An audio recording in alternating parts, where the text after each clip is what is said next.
अरे बाहर क्यों बैठी हो? कमरे में दम घुट रहा था मेरा। अच्छा चलो गार्डन में चलते हैं, खुली हवा में बैठ के चाय पियेंगे।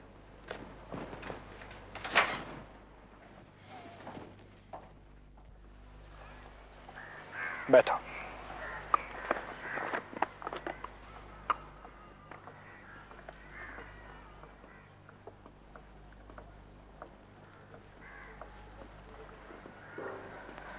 लो।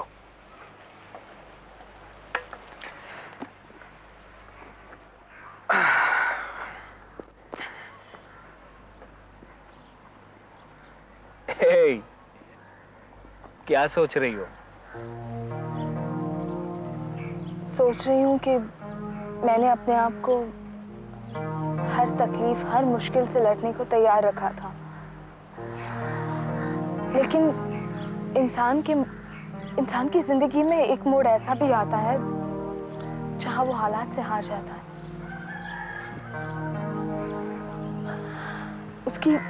उसकी सोचने की शक्ति जवाब दे जाती है। नहीं सुमन, नहीं। कभी कभी जिंदगी एक मोड़ पर आकर थमी हुई जरूर दिखाई देती है, पर वो कभी रुकती नहीं। नहीं अमित, मेरी जिंदगी का सफर एक ऐसे चौराहे पर आकर खड़ा हुआ है जहां से आगे ना कोई मील का पत्थर है और ना कोई मंजिल। सुमन, तुम्हारा ये सोचना गलत है। सुमन, तुम अभी से इन सारे नतीजों पर कैसे पहुंच सकती हो? हाँ? ये सब क्या हो गया अमित? ये मेरे साथ ही क्यों होना था? मैंने तुम्हें जिंदगी की हर खुशी देनी चाहिए। हमारे सपने कहीं बिखर गए। ऐसा मत सोचो सुमन, ऐसा मत कहो। बिखरना और सिमटना तो हमारे ही मन के खेल हैं। देखो मेरी आंखों में देखो, मेरी आंखों में देखो, हर बिखराव सिमटन में बदल जाएगा। इस घर से तो जैसे खुशियों ने मुंह ही मोड़ लिया है। कितनी चाहत थी मुझे कि इस घर में कोई नन्ना मुन्ना खेलेगा, पर मेरी इतनी सी चाहत को भी उन दोनों ने पूरा नहीं किया। इस बार किसी ने भी जानबूझकर ऐसा वैसा कुछ नहीं किया है। कौन जाने क्या सच है क्या झूठ। कैसी बातें कर रही हो तुम गायत्री? इस समय तो तुम्हें अमित को, सुमन को सहारा देना चाहिए। आप मुझे मत सिखाइए मुझे क्या करना चाहिए और क्या नहीं। और क्यों जी, हर वक्त मेरा ही फर्ज बनता है सबको सहारा देने का? वो जो जी चाहे अपनी मनमानी करते रहे। ओहो माँ, अब अचानक अगर कोई दुर्घटना हो जाए तो इसमें कोई क्या कर सकता है? आप बताइए। आप ये कहना चाहती है कि अगर आप वहां मौजूद होती तो आप ये दुर्घटना होने से रोक लेती? अरे पहला ही कौन सा रोक पाई थी मैं? ये सब जीव हत्या करने का पाप है। कम ऑन माँ। पहला तुमने मार डाला, इसलिए दूसरा भगवान ने छीन लिया। बस भी करो माँ, पुरानी बातों को दोहराने से कोई फायदा है क्या? बहुत बड़ा फायदा है बेटी, इससे तुम्हारी माताजी का हाजमा दुरुस्त रहता है। लो भैया आ गए। आओ आओ बेटा, सब ठीक ठाक तो है ना? हाँ बाबूजी, बस ठीक ही है। सब कुछ खत्म हो गया, फिर भी बेटा तुम कह रहे हो कि सब ठीक है। मैं तो उम्मीद ही छोड़ चुकी हूं कि इस घर में कभी किसी बच्चे की किलकारियां गूंजेगी। तुम हमेशा एक ही सुर में राग अलापती हो। अरे कभी अपना सुर तो बदल लिया करो। अब वो बेचारा बाहर से थक हार के आया है, परेशान है, और तुम हो के। नहीं बाबूजी, मैं एकदम ठीक हूं, सच। और माँ, तुम भी अपने मन को परेशान मत करो। अच्छा बेटा, अब ऊपर जाकर फ्रेश हो लो। मीता, बेटा अपने भैया को चाय पानी दे आओ। जी बाबूजी। हम्म। पता नहीं क्यों आज मेरा मन बहुत घबरा रहा है। ओफो, तो मुसीबत का कौन सा पहाड़ टूट पड़ा है जो तुम्हारा मन घबरा रहा है? न जाने क्या क्या सोचती रहती हो। अगर तुम्हारा यही रवैया अमित और सुमन को मालूम पड़ा तो उनका मन परेशान हो जाएगा गायत्री। जरा ये भी तो सोचो। भैया, भैया, हाँ मीता। चाय ले आई हूँ आपके लिए। अच्छा रख दो टेबल पर। अच्छा।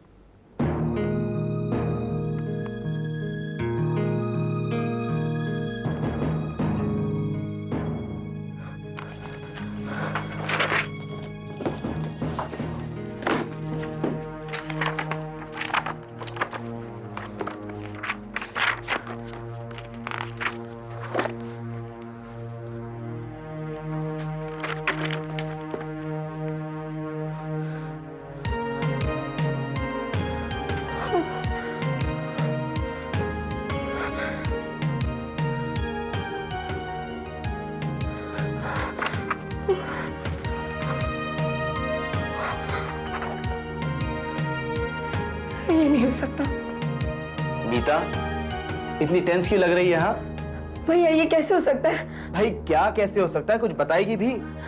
भैया, इस मेडिकल रिपोर्ट में लिखा है कि भाभी को कैंसर। ओह, कीप क्वाइट, बकवास मत कर। फर्स्ट ईयर मेडिकल स्टूडेंट अपने आप को बहुत बड़ी डॉक्टर समझने लग गई है। पेशेंट को होगा ब्लड इन्फेक्शन और तू कहती है ब्लड कैंसर।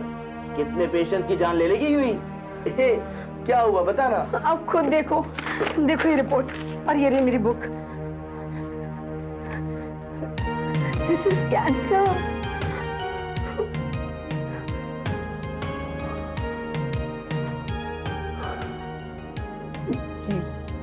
ये कैसे हो सकता है?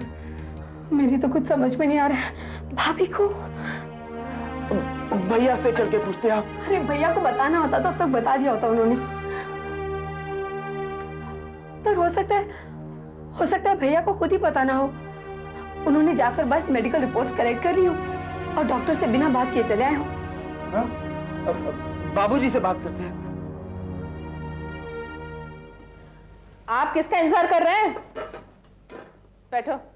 एक मिनट।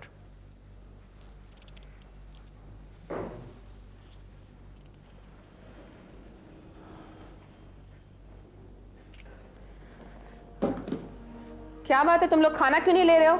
माँ, मुझे भूख नहीं है। मुझे भी भूख नहीं है माँ। चुपचाप खाना खा लो। माँ, सच में भूख नहीं है माँ। तुमने क्या खाया है? हाँ, चलो बैठो। अमित, खाना लग गया बेटा। क्या हुआ है? सेतु, तुम दोनों में झगड़ा हुआ क्या? नहीं माँ। बात क्या है?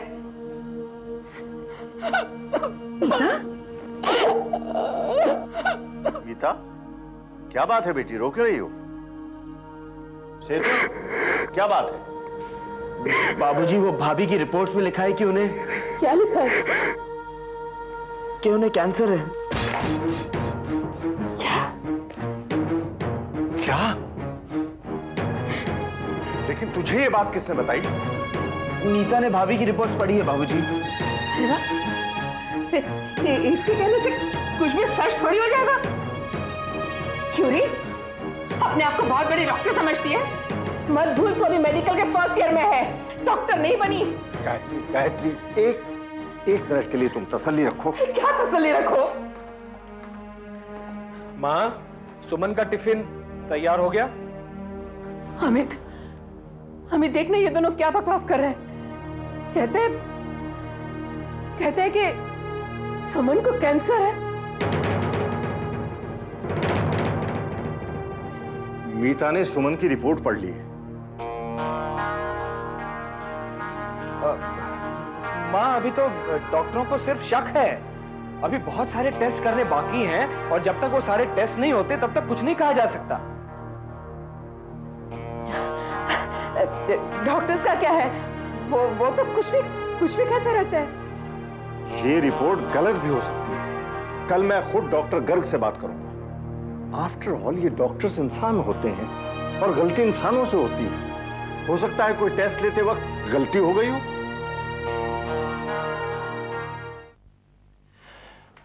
आपको क्यों लगता है कि रिपोर्ट गलत है प्रोफेसर माथुर? गलतियां कभी भी किसी से हो सकती हैं, लेकिन इस केस में नो चांस। देखिए, मैं आपकी परेशानी समझता हूं, but please try and relax. लेकिन डॉक्टर साहब, फिर भी आप लोगों ने इतनी जल्दी, इतने यकीन से ऐसा कैसे हो सकता है? अभी तो हमने सिर्फ सस्पेक्ट किया है, अभी तो बहुत से टेस्ट बाकी हैं। लेकिन फिर भी। और मैं एक बात और कहना चाहूंगा, सुमन के केस में हमने बड़ी अर्ली स्टेज पे से डायग्नोज कर लिया है। कभी कभी दूसरे केसेस में थर्ड स्टेज पे पता चलता है और उस वक्त डॉक्टर कुछ नहीं कर सकता।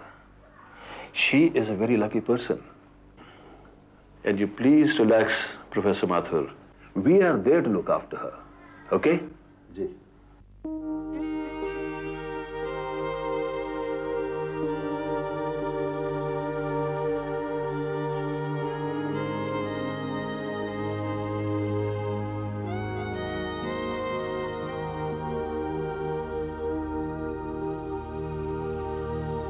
अगर सब कुछ ठीक है डॉक्टर गोयल, तो फिर सुमन की रिपोर्ट में ये क्या लिखा है? वो तो सुमन के ट्रीटमेंट के बारे में बस यूं ही जरा सा। क्या यूं ही जरा सा? कैंसर क्या ऐसे ही हो जाता है? आपने कह दिया और हो गया? कल तक तो मेरी सुमन भली चंगी थी, हट्टी कट्टी थी, और आज उसे। डॉक्टर, सुमन का चेकअप कोई और बड़े डॉक्टर से नहीं करवा सकते? इसका मतलब है कि आपको हम पर भरोसा नहीं है। डॉक्टर गर्ग इस शहर के सबसे नामी डॉक्टर हैं। देखिए, आप तो कुछ ज्यादा ही परेशान हो रही हैं। कूल हो जाइए प्लीज। कैसे कूल हो जाऊं? आप ही मुझे समझाइए कैसे हो सकता है? काम वाली बाइयों के तो यूं ही बच्चे गिर जाते हैं, लेकिन उन्हें तो कभी कुछ नहीं होता। आपकी सुमन को भी कुछ नहीं होगा, मैं सच कह रही हूँ। आप सच कह रही हैं ना डॉक्टर? मेरी सुमन को कुछ नहीं हुआ है ना? सुमन तो भी बच्ची है, उसे जिंदगी के सारे रंग देखने हैं, मेरे बेटे के सारे सपने पूरे करने हैं। नहीं, मैं उससे नाराज नहीं हूं, आप उसे बता दीजिएगा, मैं उससे जरा भी नाराज नहीं हूं। बस वो जल्दी ठीक हो जाए। अगर उससे कुछ हो गया तो मेरा बेटा भी। गायत्री जी, प्लीज गायत्री जी, देखिए, आप मुझे अपना फैमिली फ्रेंड समझती है ना, तो आप मुझ पे विश्वास रखिए और ये भी यकीन रखिए कि आपकी सुमन को भगवान कुछ नहीं होने देगा।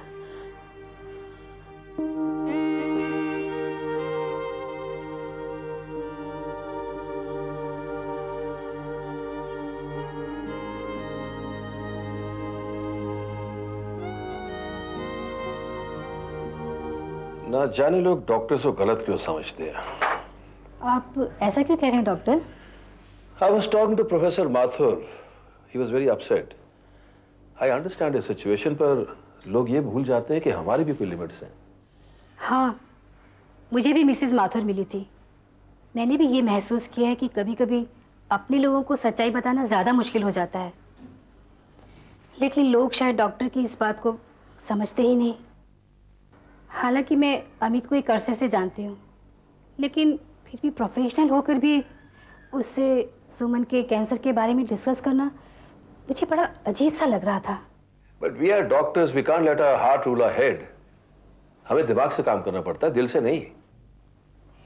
Yes, you are correct doctor, लेकिन हमारा प्रोफेशन प्रैक्टिकल होने के साथ साथ इमोशनल और सीरियस भी है। लोगों की हमारे ऊपर बहुत सारी जिम्मेदारियां होती हैं। People have faith on us. और शायद मुसीबत पड़ने पर लोग भगवान के बाद हम डॉक्टर्स को ही याद करते हैं। और यही जिम्मेदारी हमारे लिए निभाना मुश्किल हो जाता है, क्योंकि लोग हमें भगवान समझते हैं और हमें वो ताकत नहीं है।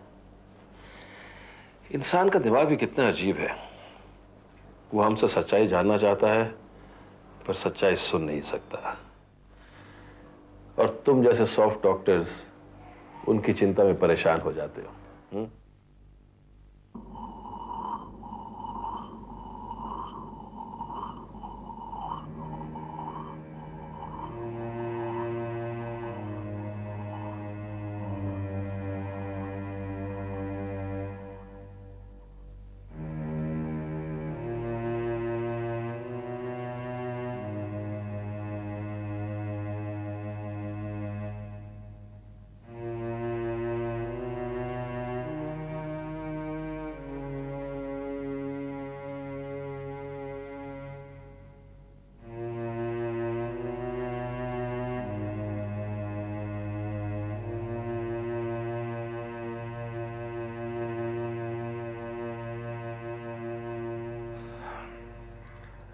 वो बेटी, तुम किसी बात की चिंता मत करना, बहुत जल्दी ठीक हो जाओगी तुम।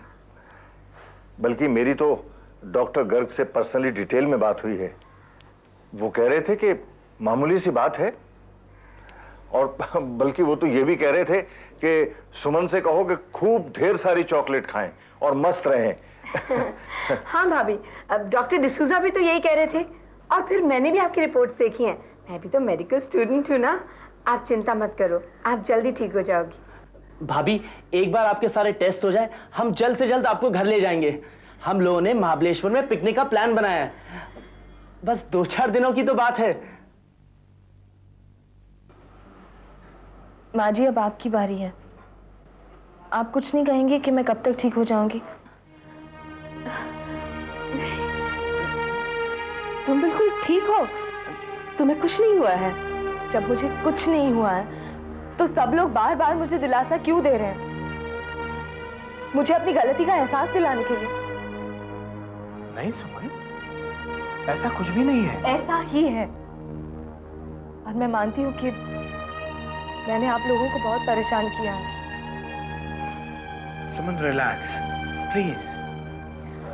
Amit, please please leave me alone. बाबूजी, आप लोग प्लीज मुझे अकेला छोड़ दीजिए। हाँ हाँ, क्यों नहीं बेटी, चलिए।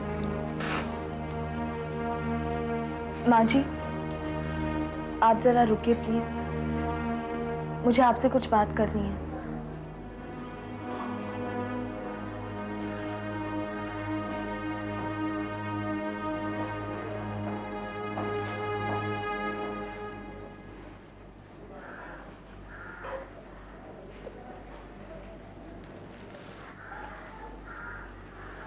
बैठिए ना।